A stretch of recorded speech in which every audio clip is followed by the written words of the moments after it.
Hell in the Cell 2021 was last night, folks. It's Monday, and you can watch this review anytime you want, but it's my reaction. I actually made notes, believe it or not, for this thing. And I will start with some honesty. I did not watch it live. I was busy doing other things, as I often am. And but for the benefit of the community, I did watch the pay-per-view. I started late last night, or I should say early this morning, with Bianca Belair defending her SmackDown's women's title against Bayley.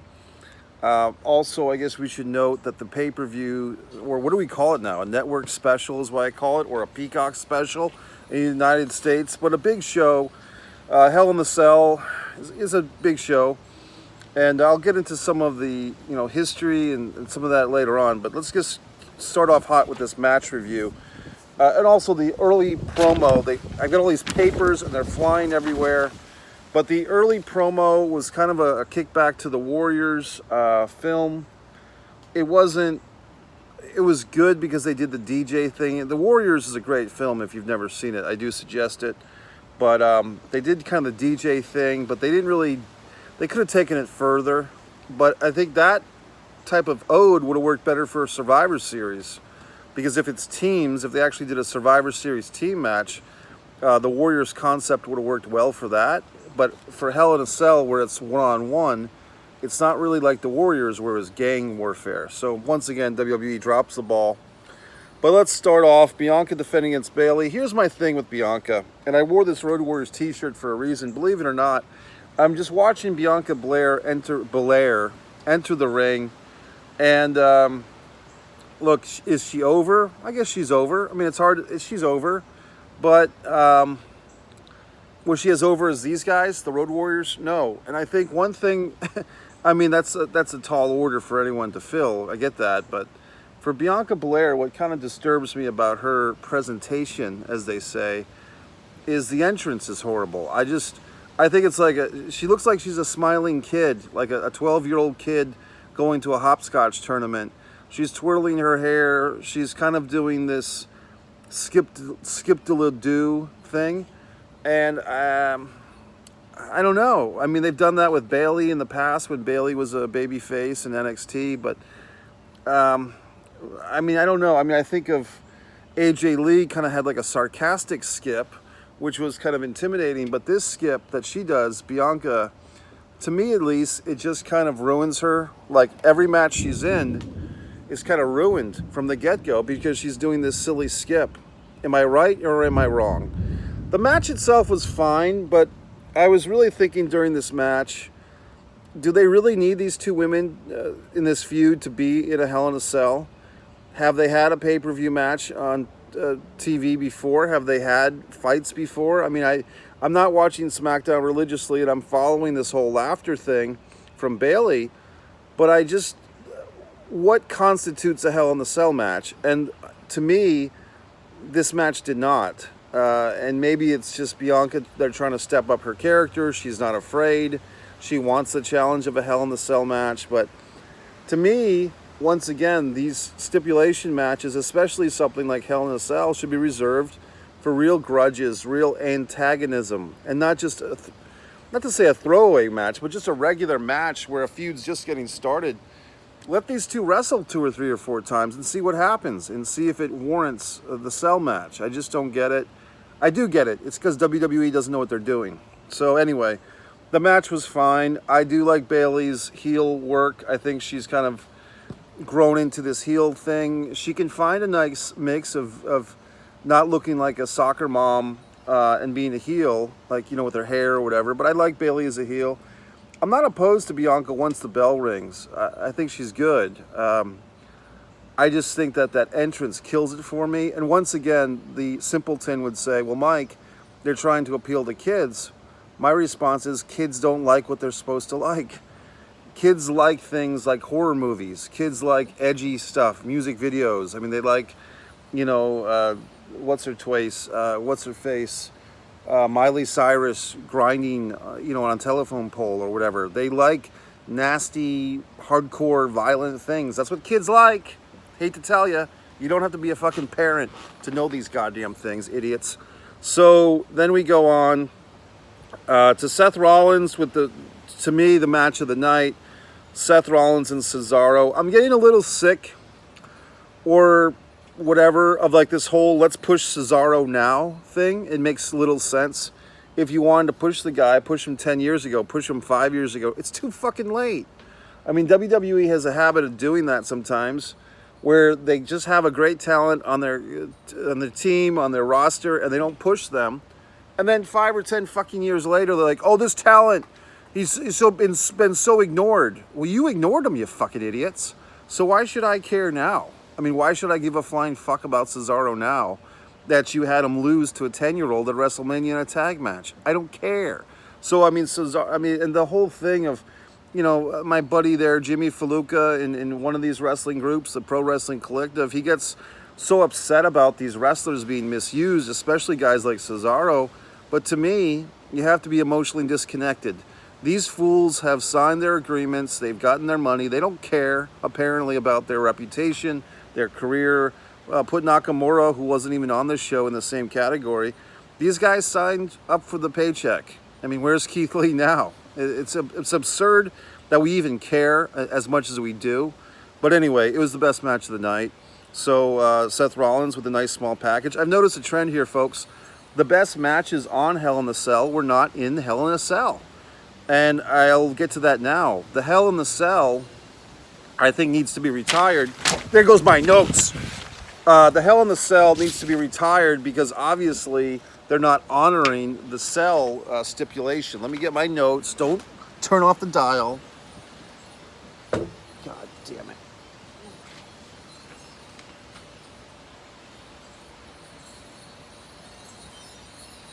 Hold on.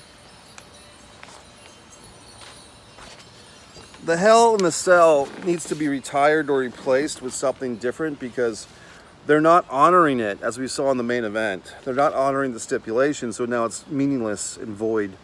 And it's just not as good as the Shawn Michaels Undertaker cell matches or Foley or whatever. Alexa Bliss in the third match. I have to give a lot of credit. It's not a genre of pro wrestling or WWE sports entertainment that I like, which is the gimmick match or the sci-fi match or the horror match. But Alexa Bliss is a great performer. She's making chicken salad out of chicken shit, as they say in the wrestling world. And she gets a victory over Shayna Baszler. And I'm laughing because I'm thinking once again of you poor NXT fans who used to finger bang yourself about Shayna Baszler. She's being made to look like a fool. And she's being put in there to put over Alexa Bliss in this horror gimmick. And I think another thing, I guess Jimmy Faluca, buddy, you're coming to mind a few times because you get so excited about Bray Wyatt. We're seeing that Alexa Bliss is basically doing better with this gimmick, this fiend or this horror character, this playground femme fatale, then I think she's doing better than Bray Wyatt did, to be honest with you. And she's doing more with less in that her match with Shayna Baszler is not a Bray Wyatt versus a Roman Reigns or a Bray Wyatt versus Seth Rollins match from a few years ago.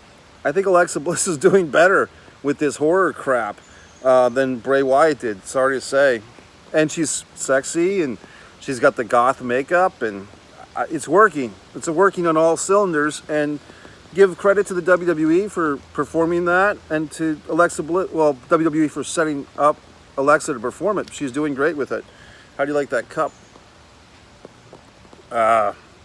Just had a great protein shake. You can see my review on the Hellamix.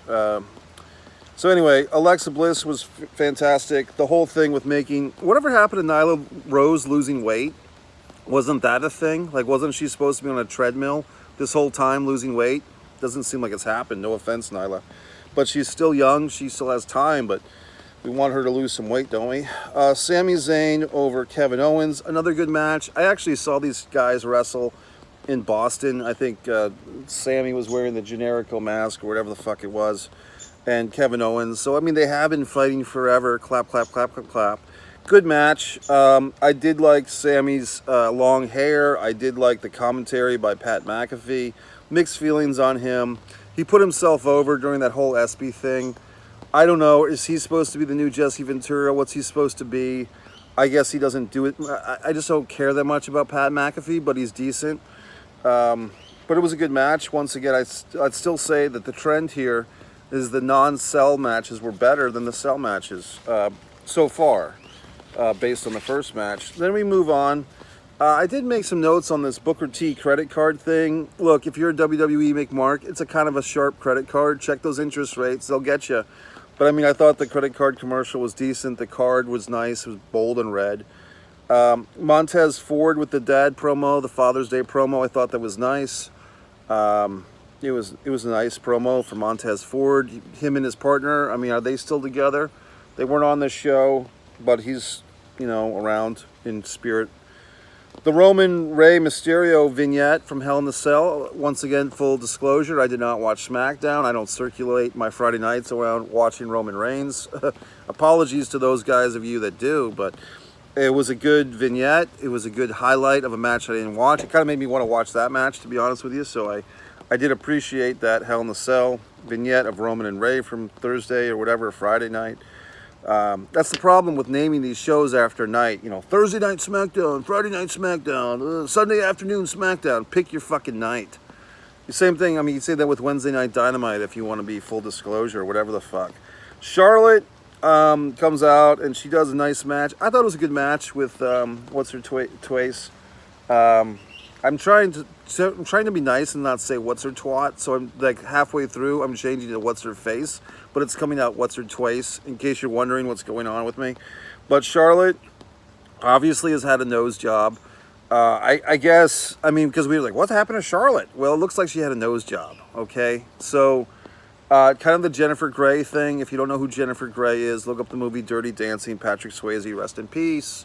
But Charlotte, I mean, I don't know. It's just you get used to somebody's face and then they change it. It's a little odd.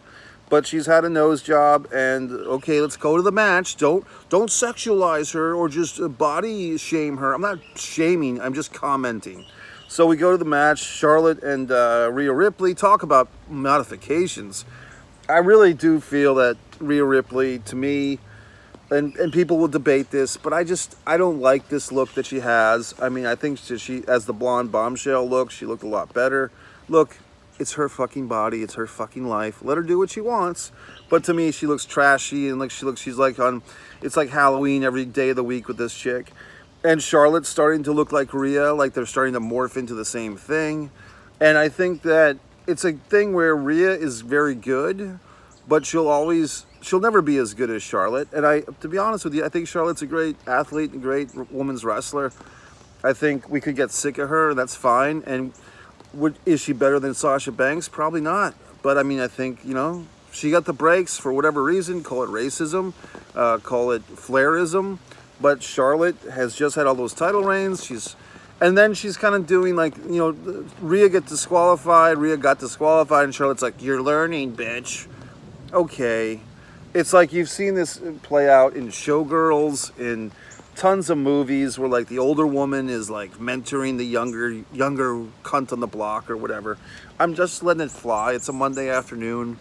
People get upset by the language. This is me. I have to speak the way that I have to speak. Then we have... once again, Charlotte and this match, if any match should have been a woman's Hell in the Cell, it would have been this one, right? But I'm feeling, to be quite honest, that these Hell in the Cell matches should be retired because the Cell is so watered down from what it used to be. If you have two Hell in the Cell matches in one night, you don't really have one Hell in the Cell match in one night. But we did. We go on to this Bobby and Drew promo. I thought the promo was good. I did notice, though, I thought it was good, but I noticed they only used cell footage from modern stuff.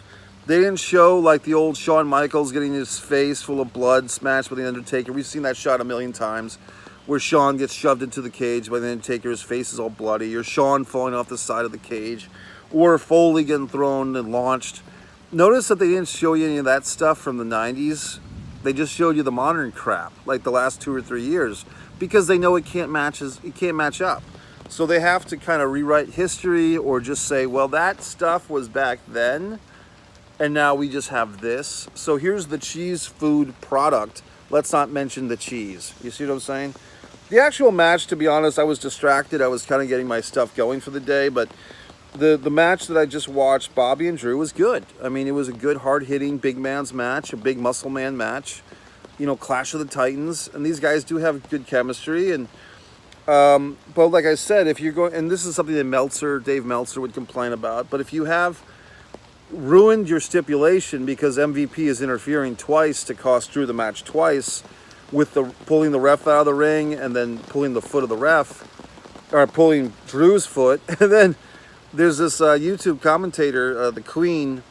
God, I'm trying to blank on her name. The Queen there, jump on the spaceship, the Queen, she hates the schoolboy, and I think she likes Drew McIntyre a little bit, but she also likes Bobby Lashley a little bit. So I'm sure the Queen, great YouTube wrestling podcaster there, or videocaster, she would hate this because she hates the schoolboy roll-up, and I thought about her when I saw this schoolboy roll-up. So a special shout out to the Queen, but I don't know what to say. It was a schoolboy. It's a horrible way to lose a match, and she hates the schoolboy. So that's the one person in the wrestling world that hates the schoolboy, the Queen. So let's hop on the spaceship with the Queen. You have to look her up. Maybe she'll comment here if she actually watches my videos, as I've watched hers many times. Overall, I thought it was a good show for what WWE current product is. I guess I'll give it a B+. I think that a lot of wrestling fans, myself included, we all like to think that we're running the show. We all like to think that these shows are produced for us individually, and our little rating system and our little judgments of their fucking matches mean a hill of shit. They don't. You know, the fact that I'm taking time out of my busy day to do this video, that you're watching me do this video, we're all hooked on wrestling to one degree or another. My prescription for a happier life is to watch only the WWE pay-per-views. Do not watch SmackDown. Do not watch Raw especially. I was thinking about these belts. Like, they had 2 women's titles, a Raw women's title and a SmackDown's title, a women's title. And then there's Bobby Lashley, who's the Raw WWE, lineage champion. And then there's the Universal champion, Roman Reigns. Does Main Event have a title for itself? I mean, is that show still on? I mean, does every show have to have a title or several titles? The NXT, everyone's got a fucking title now. I mean, yes, the old Mid-Atlantic Wrestling, Jim Crockett Promotions, they had like the Mid-Atlantic title, the fucking national title, the television title, the US title. But to me, WWE's taken it to a next level because every show, the NXT North American title, what the fuck is that? Do you really need all these titles for every goddamn person in every goddamn show? It diminishes. Less is fucking more. Or more, in this case, more is less. The more titles you have, the less each one means. How is that not a simple equation? 5 titles should be the maximum for the company. If you can't survive on a singles title, a secondary singles title, a tag team title, a woman's title, and a woman's tag, how the fuck easy is that? And if it really dictates that you need a fucking cruiserweight division, okay. But even still, I think that I just came up with 5 titles. Start with 5 and see what the fuck happens. So anyway, subscribe to Mike Messier YouTube channel. Like I said, I got a big hella mix. A person was saying that she couldn't figure out what it meant by premiere. Like, she was pushing the premiere button, and that's simple enough. It just means you have to come back later to watch the premiere. Set your reminder. I guess people are still trying to figure out how to use YouTube, but premiere just means it's debuting later on. And hit the subscribe button, hit the alarm button. If you're looking for whatever I'm talking about, click the videos button, and all the new uploads should be there. And you can pick and choose. I'm not demanding that you watch every single fucking thing I talk about, but pick and choose. The Mike's Instant Movie Reviews, Mike's Original Films, blah, blah, blah. I've got these shorts you can watch. Those are always fun. Mike's Meals, I've been picking up. Johnny Z, Benny Scala, my buddy here. Everyone enjoys them. Who else? A lot of good people here. Damon Campena, my buddy Jay Baca. Everyone's excited.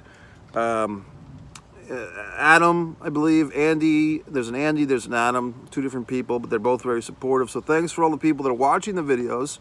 You can also share the videos. Or not. But, do what you want. Anyway, have a good week. It's only Monday. We're just getting started. We got the whole week to fuck up. Subscribe to Mike Messier YouTube channel.